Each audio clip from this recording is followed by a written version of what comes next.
бомбоубежище мы находились 80-90% времени. Вот так выглядит единственный душ в метро. Может быть, сейчас живут, прячутся где-то в подвалах мои родственники. Ой, это что, свет погас? Вы спрашивали, как мы реагируем на сирену. Ну вот примерно так. Мы идем домой. Здесь любимое место молодежи. Всегда здесь каждый вечер были тусовки. Привет, мамочка. Просто кричу, выезжаем.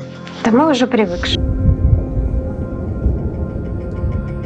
Большая часть из них остается просто потому, что это твой дом. Мы себя в квартире обустроили, нашли самое безопасное место. Мы тут скучаем без тебя очень-очень. Сил нету. Я тоже скучаю.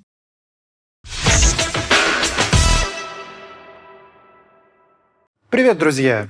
Не секрет, что многие здесь, в России, считают, что события в Украине их не касаются. Причины этого понятны, и мы сейчас не будем на них подробно останавливаться. Многие, но далеко не все. Хотя бы уже потому, что у многих, у миллионов людей в России в Украине есть родственники, друзья или знакомые. Что касается самой Украины, то там в свое время проводился опрос, где половина участников сказала, что у них есть родственники или друзья в России. Тот опрос, правда, был в 2011 году. Понятно, что за последние десятилетия, особенно за последние 1,5 месяца, многие связи оборвались. Но, опять же, далеко не все. Очень многие люди продолжают списываться, созваниваться, связываться через Skype или Zoom, разговаривать, общаться друг с другом. И нам показалось важным рассказать про нескольких из таких людей.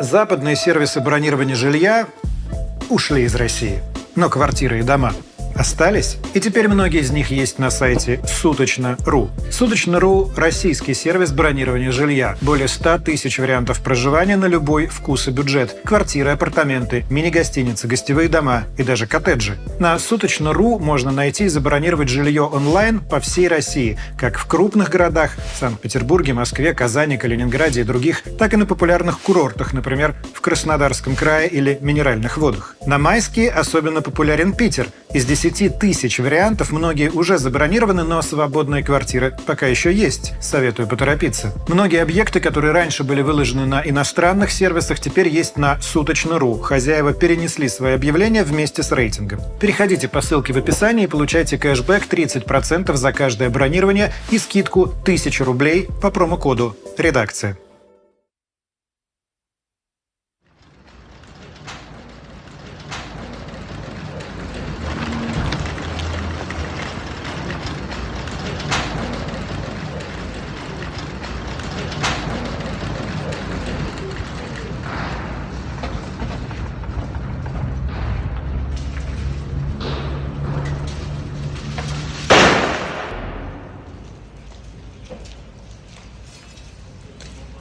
Если кто-то думает, что там Мариуполь это прифронтовой город, где не было никакой жизни, что нас там постоянно обстреливали, город развивался в последние годы, там развивалась инфраструктура, от которой ничего не осталось.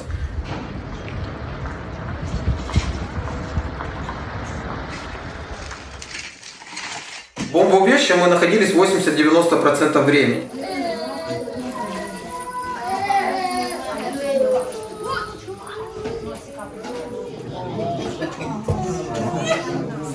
Ребята.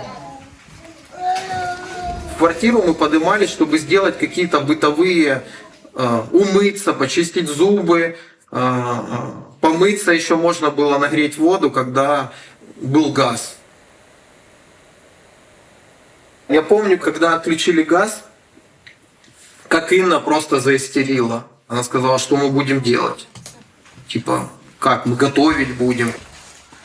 А когда у тебя дом там из нескольких сотен человек, и у тебя просто там 2-3 мангала, и ветки, которые деревья просто растут у тебя во дворе, заканчиваются, то ты себе думаешь, там, чай выпить или гречку сварить.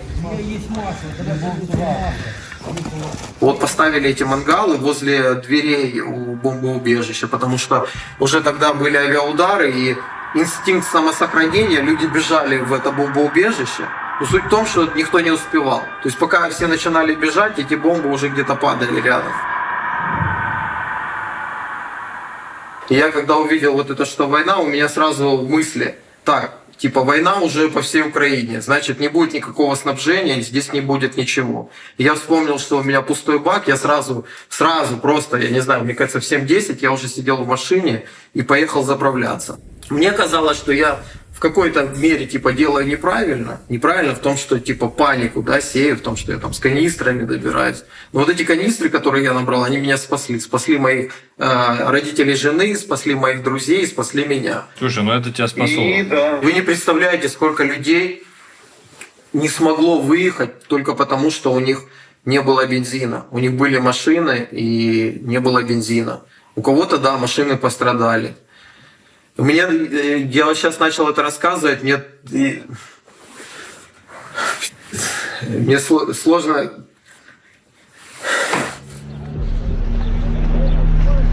Я помню, мы пришли в драмтеатр, и возле храма начала пробиваться связь где-то числа, наверное, после 12-го. И люди знали об этом, ходили туда, но там прям такой связи, что у тебя интернет. То есть надо было несколько десятков раз позвонить, чтобы до кому-то дозвониться, либо смс-ку отправить. И я стоял там в надежде на то, что тут безопасно.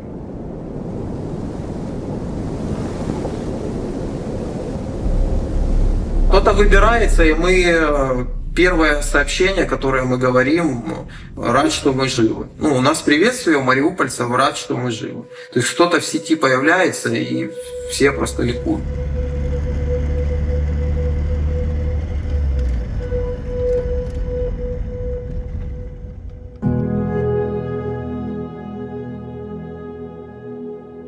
Мы с мамой, с братом часто ездили туда к бабушке в гости.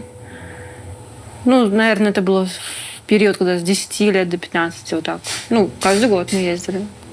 Вот. А там живут, не знаю, может быть, и сейчас живут, прячутся где-то в подвалах мои родственники. Это тетка, родная тетя моего папы, это сестра родная моей бабушки. А как вы с Сергеем познакомились? С Сергеем, да, это 20 лет назад произошло, как мы уже подсчитали. Это было лето. Мы приехали с мамой, с братом в пансионат в Азовсталь. И у Сереги тоже отец там работал. И Серега там долгое время, кстати, тоже работал. Серега на Азовстале работал. Он буквально вылился там лет 5. 4 лет, да. Вот он вот уже окончательно, он уже руку набил на фотографии и уволился в итоге. Фотографии Сергея, они такого плана были. Это всегда вот такая красивая, яркая жизнь. И все последние фотографии у него вот они черно-белые, вот, что его квартира. Когда ты не видишь своими глазами, у тебя понимания никакого нет. Сколько бы я вам не рассказывал, сколько бы вы видео не увидели, я вам не желаю, но когда ты прочувствуешь это на себе, и когда ты своими глазами видишь это, ты понимаешь этот масштаб. У нас еда, вот мы вот сначала делили там порции, ну, образно говоря, вот так. Потом мы видели, что остаток еды на всех вот такой, а непонятно сколько жить, потом вот так, вот так, вот так и вот так. То есть если мы бы еще, то через 2 дня у нас еды бы не было. С нами в бомбоубежище жила семья, там несколько поколений. Они еду уже дошло до того, что перепрятывали друг от друга. Ну, то есть они знают, что у них что-то есть, они говорят, мы это съели, а сами просто спрятали друг от друга. В одной семье.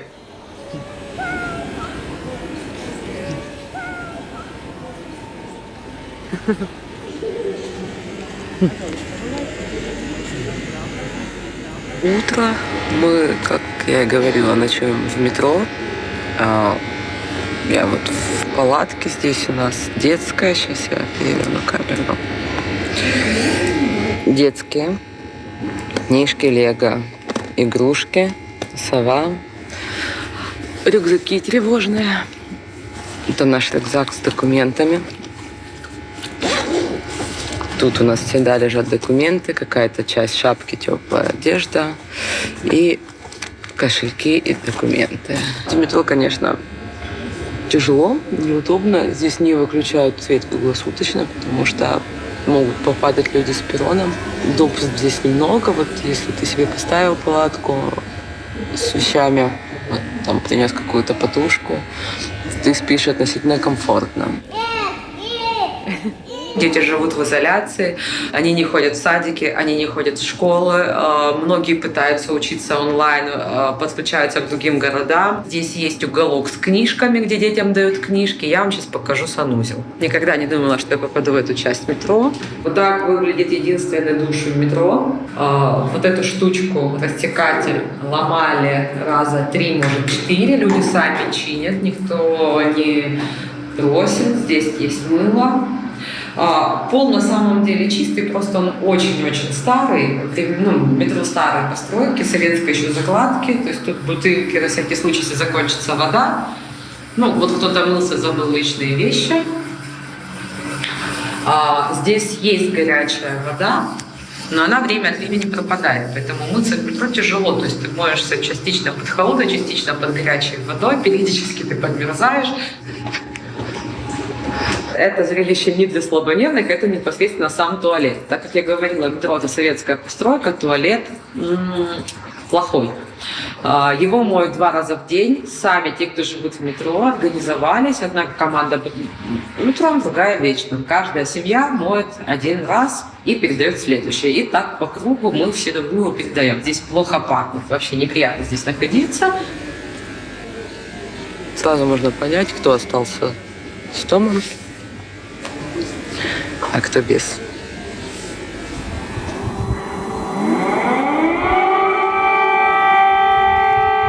Вышла на улицу, загудела сирена. Возвращаюсь, воздушная тревога. Судьбу мы не испытываем. Так поет много раз в день, и обычно после того, как работает сирена, что-то, какое-то здание прилетает.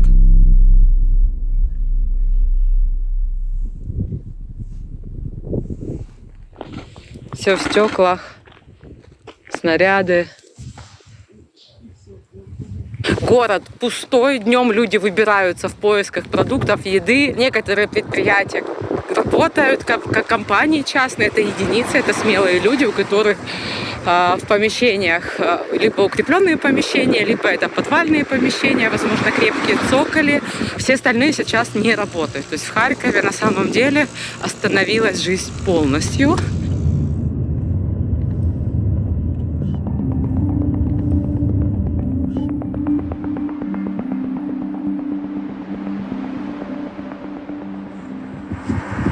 Парковка полностью пустая, всегда были машины забиты. Улицы тоже пустые. Наверное, много людей повыезжало за это время. Ходят военные с оружием.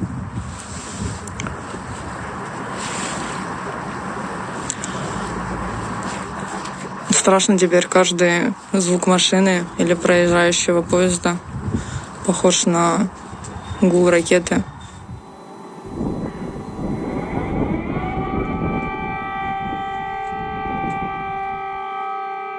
У нас вечерние теперь мероприятия, когда по городу начинает волать сирена о воздушной тревоге.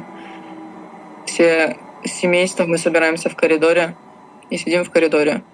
Так как там единственные несущие стены, поняла, бомбоубежища тут рядом нету. Так вот. То есть, подожди, ты сейчас вышла поговорить со мной, иди к несущей стене, Аня. Я не сижу возле окна, я это... А у вас, я слышала, что у вас даже по дням делают комендантский час, сутки не выходить? Да, было такое, что нельзя было выходить из дома. Жесть. Зато потом, как все вышли, так куча людей, вокруг везде очередя, такое вообще... Люди иначе месяц сидят дома. Ой, это что, свет погас? Нет.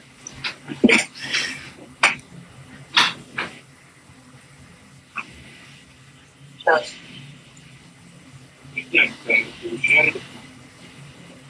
А почему он включился? Это нормально, что включил? Ты включил свет? Ну, выключился. Это, ну, типа, от монитора свет. А, господи. Я сейчас чуть не умерла. Что не двигалась мышка. Господи, Аня. Ну, это, то есть сейчас у вас вообще свет в доме не горит? Ну да. Нельзя.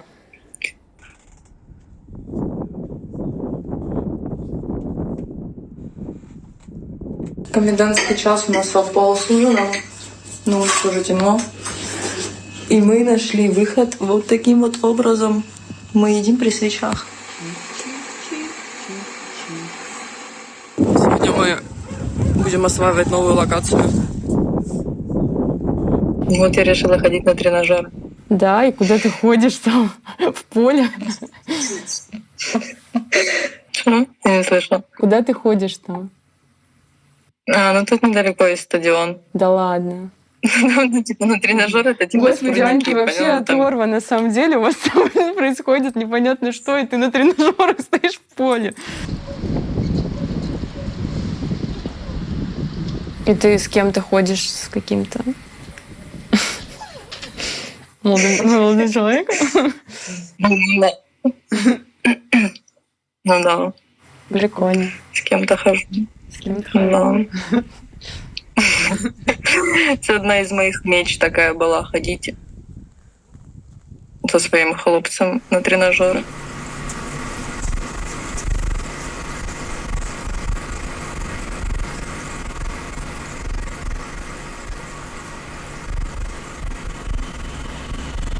Ты же в Москве родилась, сына? Да. А как так вышло, что у тебя тут много родных в Украине? От папы. Ну, папа там вырос в Энергодаре, и я туда все детство ездила каждое лето на каникулы.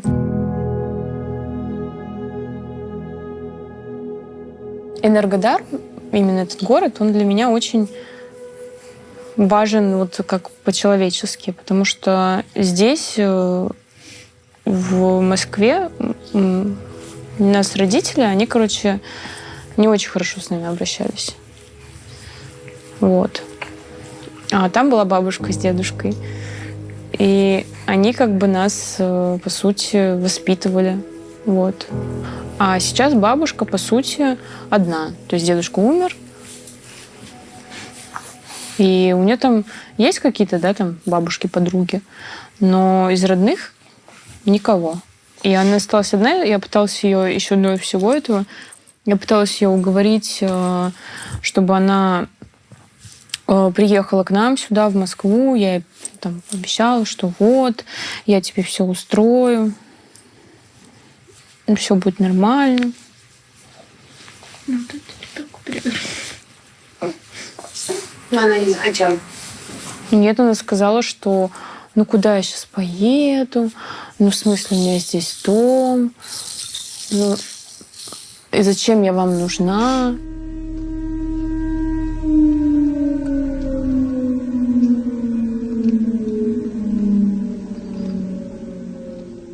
Ну как вы там, скажи? Скучали по тебе. Ну, у вас нормально все? Вы здоровы? Да. А тебя не видно, ба. Ну, я не знаю, что делать. Любушка, до завтра. До завтра, мои хорошие. Слава Богу, что... Да. Это самое. Я уже соскучилась по вас, не знаю как. Я звоню бабушке, я говорю, бабушка, пожалуйста, просто не выходи из дома. Она такая, ты что ты мне там придумываешь? Мне нужна картошка. Я говорю, бабушка, какая картошка? Я говорю, просто, пожалуйста, я сейчас найду, я кого-нибудь попрошу, чтобы тебя привезли. Нет, Люба. Ну, то есть, я как я могу взрослого человека заставить сидеть дома? Ну, тем более я далеко. Я просто попала в какую-то дичайшую панику. И я созванивалась со своими друзьями, которые, ну, молодые, которые более-менее понимают. И я просто созваниваюсь, вот разговариваю, да, и у них начинает орать сирена.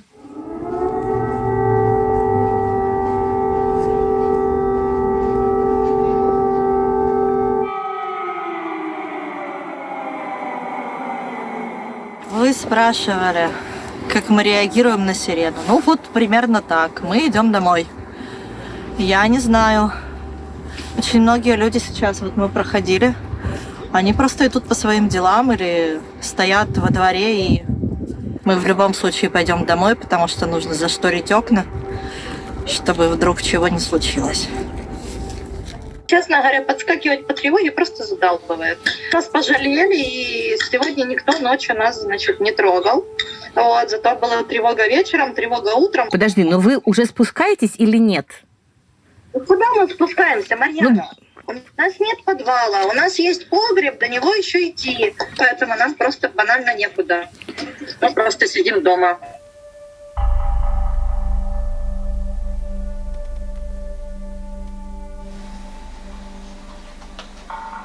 Я из Киева, со стороны мамы, дедушка и бабушка из Харькова, а со стороны папы из Чернигова.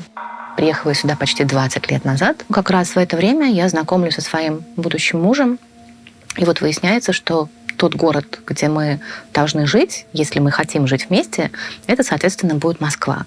И в марте 2002 года вот я сюда уже и приехала. Мама находится под Киевом, отец находится в Киеве, брат находится в Киеве, отчим находится в Киеве. А количество же друзей назвать мне очень сложно, потому что они все в разных местах. Многие в Одессе, многие в Днепре. Мне пишут друзья, которые в Киеве. Вот, и они пишут мне каждое утро: мы живы. И это жутко трогательно. Потому что мне не хватает сил, наверное, на то, чтобы у них спрашивать это постоянно. Вот, и спасибо им большое, что они это делают. Я не знаю, я, по-моему, один из немногих людей из моей тусовки, что ли, которые живут нормально сейчас. Нормально в том плане, что я поддерживаю рутину дня, я готовлю еду, я ем, да, то есть я готовлю вкусно, я стараюсь как-то себя поддержать, потому что я знаю, что мне надо работать, мне надо людей поддерживать, и если я не смогу поддержать себя, то я не смогу поддержать никого.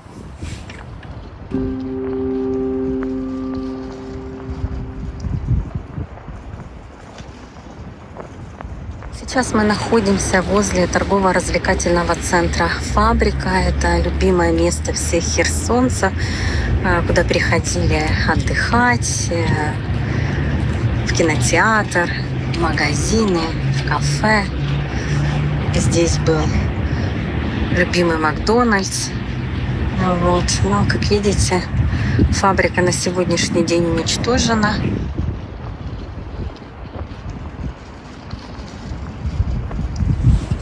Вот здесь было любимое место молодежи. Всегда здесь каждый вечер были тусовки. Приезжали на велосипедах. Молодежь отдыхала. Мы часто сюда приезжали с семьей, с детьми. Привет, мамочка. Мы в Берлине, все хорошо. Не стреляют.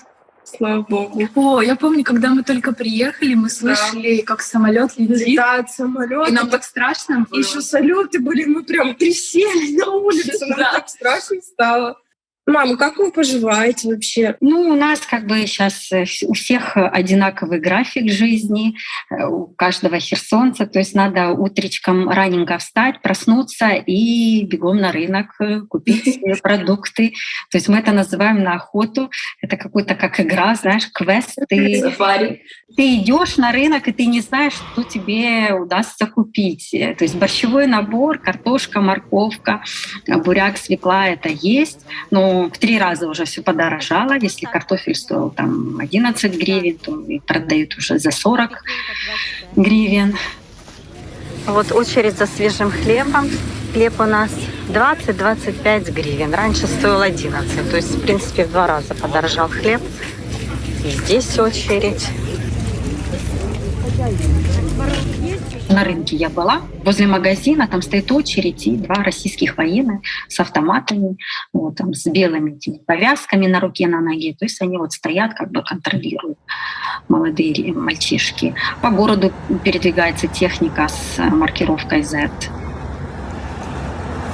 А бабушки подходили к ним, говорят: мальчики, ну что тут вы делаете? Ну сколько вам лет? Они говорят: там 18. Говорят: ну, сыночек, тебе ж ты такой молодой, тебе надо на дискотеке еще танцевать, за девушками ухаживать, а ты вот здесь вот.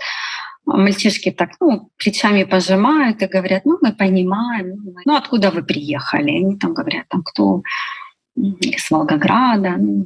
Там разные города называют. Молодые очень ребята. В Бердянске я слышала, там уже новый мобильный оператор хотят ввести или уже ввели. Поэтому тоже там у нас друзья живут, мы с ними несколько дней не могли связаться. Поэтому если нету связи, не волнуйся, наберись терпения. Как только появится возможность, мы с тобой свяжемся. Вот. У нас сейчас украинского телевидения нет, у нас российский канал уже транслируется, а интернет отключен, тоже нет ни кабельного телевидения. Теперь у нас российское радио, да. Люди выходили и берут с собой флаги, поют гимн Украины, там говорят какие-то речевки. Но несколько дней назад вот российская, вот как они называются, или военная администрация, вот их орган, они дали такое распоряжение, что нельзя собираться на эти митинги. Люди в это не верили, они вышли, и их предупредили сначала, там, громкоговорители их предупредили несколько раз, люди все равно не расходились, потом начали стрелять в воздух и применять дымовые шашки. Потом обратилась местная власть, мэр, украинская, да, власть, то есть они написали на своих там страницах в соцсетях, что, пожалуйста, дорогие жители, как бы жизнь — это самое главное, поэтому, пожалуйста, не надо рисковать, не надо там провоцировать российских военных, поэтому, пожалуйста, вот. И сейчас вот тихо, нет митингов, нет такого.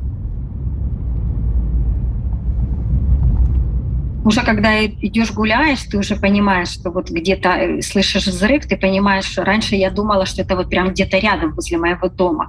Но сейчас я понимаю, что это, допустим, идет где-то там за городом, в 20 километрах от нас, что как бы вряд ли что-то до нас долетит. И поэтому вот уже так я не сильно там дергаюсь, напрягаюсь и не спешу там в укрытие.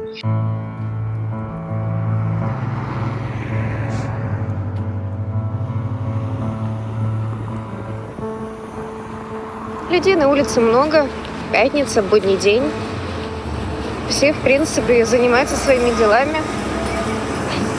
Ходим, немножечко боимся, конечно, все, потому что знаем, что может в любой момент прилететь куда угодно.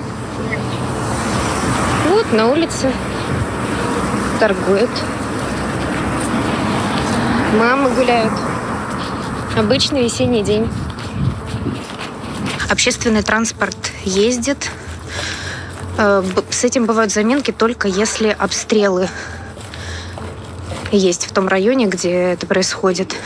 Вот мой дом, вот здесь вот он. И вот туда недавно был прилет на днях. Вот за тем высоким зданием. И люди, которые либо не находились здесь в 2014-2015 году, либо уже просто забыли, они действительно пугаются и не понимают, насколько это было далеко, плюс или минус, то есть прилет или вылет. Но все равно продолжаем жить, продолжают работать магазины, продолжают работать рынки.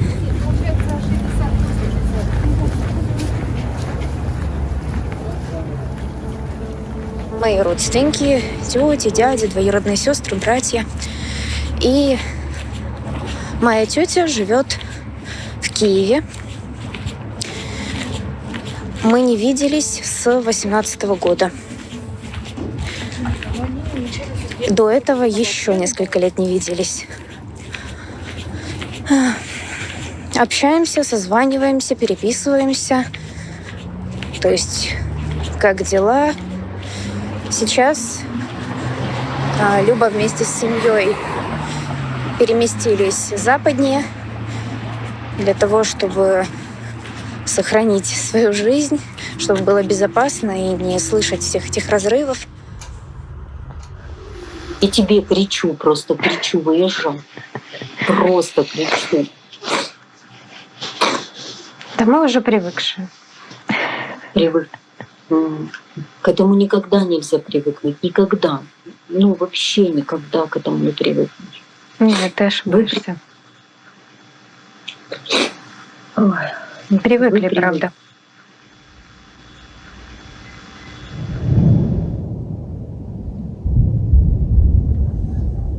Бои идут. Это далеко. Ой-ой-ой, та-та-та-та-та-та.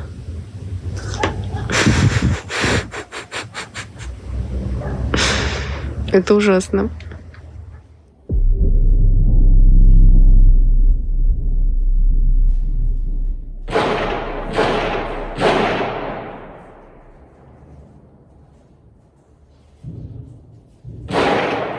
Минут 10 назад мы услышали сирену, и за окном взрывы, выстрелы, наверное, от работы ПВО. Мы себя в квартире обустроили, нашли самое безопасное место. Здесь нет никаких стекол. Шкаф для кота, лоток здесь оборудовали. Вот, кинули какие-то пледы. Вот, стены здесь хорошие, это старый дом, толстые. Сейчас покажу. Вот такая ширина стен достаточно большая, такие же внешние стены. Поэтому правило 2 стен есть. Так что считаю, что здесь мы относительно в безопасности находимся. На полу сидите, да? Да. Вот. А долго это вообще длится, как правило? Сирены, да. Мне кажется, где-то полчаса точно, минимум, может, где-то 20 минут до часа. Что там, какие новости? Хорошо, дай бабушку поздравить сначала.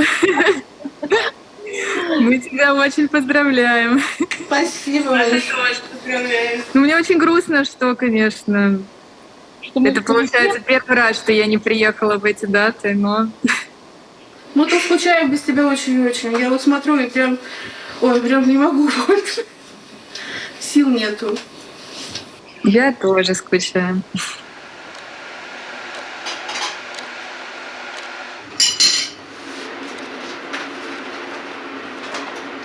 Она каждый год приезжает к нам, именно в это время она сюда приезжает.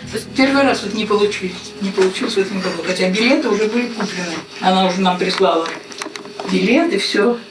Мы уже знаем, что точно 17 числа она приезжает, 17 марта. И вдруг все. А Лиза сколько лет живет в Украине уже? С 19 года, да? Когда я переехала, мои друзья и знакомые часто меня спрашивали, каково это приехать из Москвы в Одессу. И если мне было лень что-то долго объяснять, я могла просто прислать фотографию. Все понятно. У нас сегодня ветер, но мы всегда ветру радуемся. Это значит, что на море большие волны, и никто к нам не подплывет. А магазин у вас работает? Работают продовольственные магазины, аптеки, конечно, потому что все это вещи первой необходимости. И, немножко начали открываться некоторые кафе. Сейчас 5 часов вечера. Обычно на этом участке оживленное движение. Кто-то едет на работу, точнее, кто-то едет, люди ездят с работы. Вот, сейчас, видите, здесь ничего не происходит. На домах каждый день висят украинские флаги. У нас тут, видите, люди всех политических взглядов собрались. Поэтому У нас тут нелегко в этом отношении со Стасом.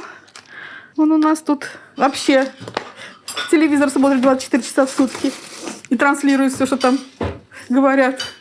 Мне с ним сложно, я не могу просто. Поскольку мы друг друга не понимаем. Потому что они 24 часа одно и то же говорят людям. Люди верят. Даже не скажешь, что говоришь людям, что вот я была в Одессе, нет там никаких нацистов, но я была в Одессе. 2 недели, осенью была. Нет там никаких националистов. Я по-русски говорила. Это еще не значит, что если ты там была, что ты с ними встретилась. Я не совсем не, так сказать, не в пику тебе это говорю. Абсолютно. Но не все же поддерживают твое мнение, что ты так уверена. Не все? Наверное, я так думаю. Я думаю, что мое мнение поддерживает меньшинство. В том-то и дело.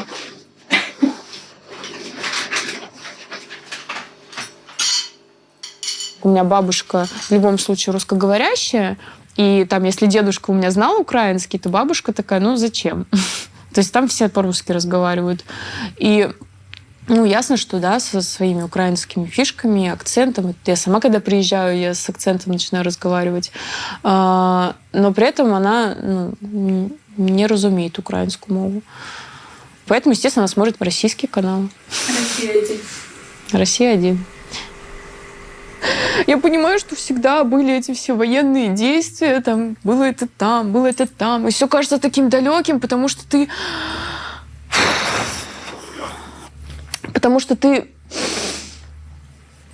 не близок так к другим каким-то национальностям, так как ты близок к украинцам.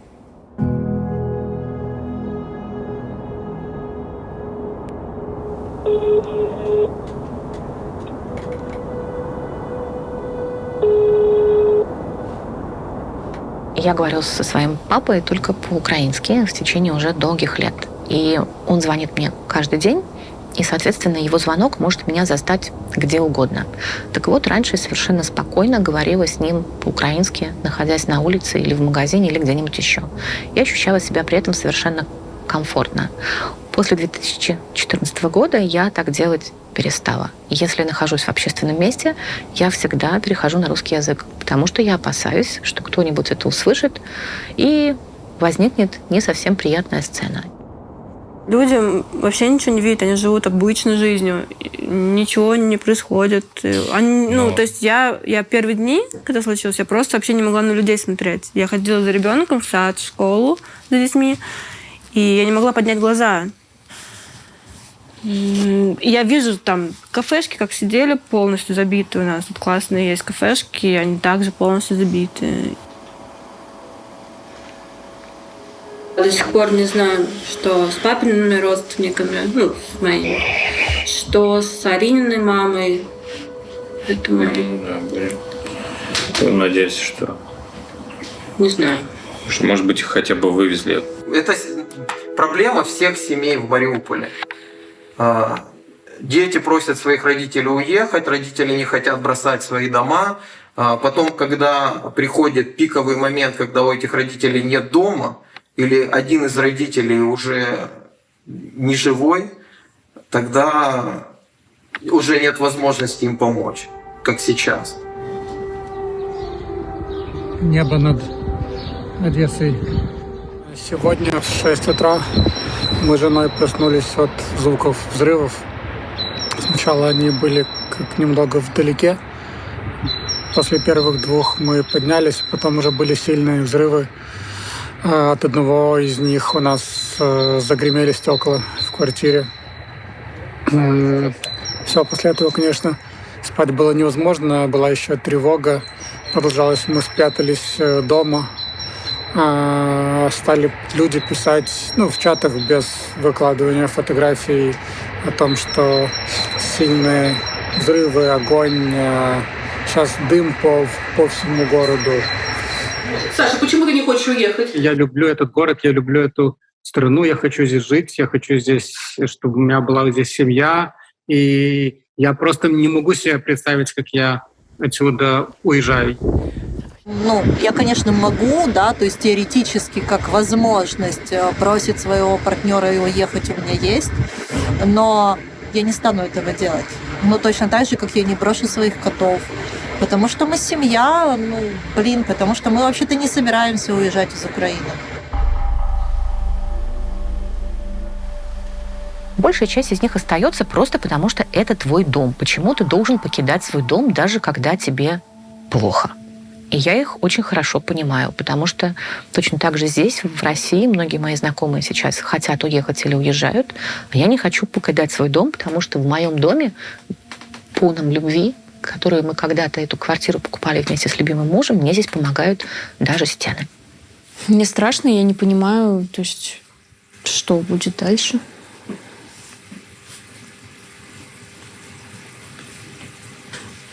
Я хочу жить здесь.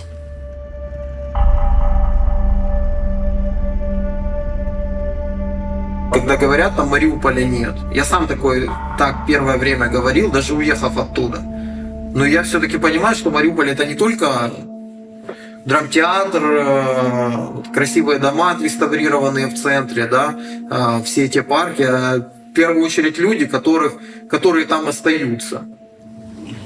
Ладно, Серег, обязательно увидимся с тобой. Так что давайте вы там держитесь и не предавай от нас поддержку тоже. Давайте, пока. Все, давай, обнимаем. Я вас всех обнимаю, и я тебя люблю. Я за тобой очень скучаю, я очень боюсь за тебя. Целую, обнимаю, девчоночки мои любимые. Давайте. Пока-пока. Пока. Пока. И внуков мы хотим, да, и правнуков. Все хотим. Я уже не дождусь. Нет, скажите, что ждала. Нет, уже теперь мне уже некуда. Нет, я уже в тупике. Ждем. Да, конечно, ждем. Я всегда жду. Мы вас любим. Да, мы вас тоже.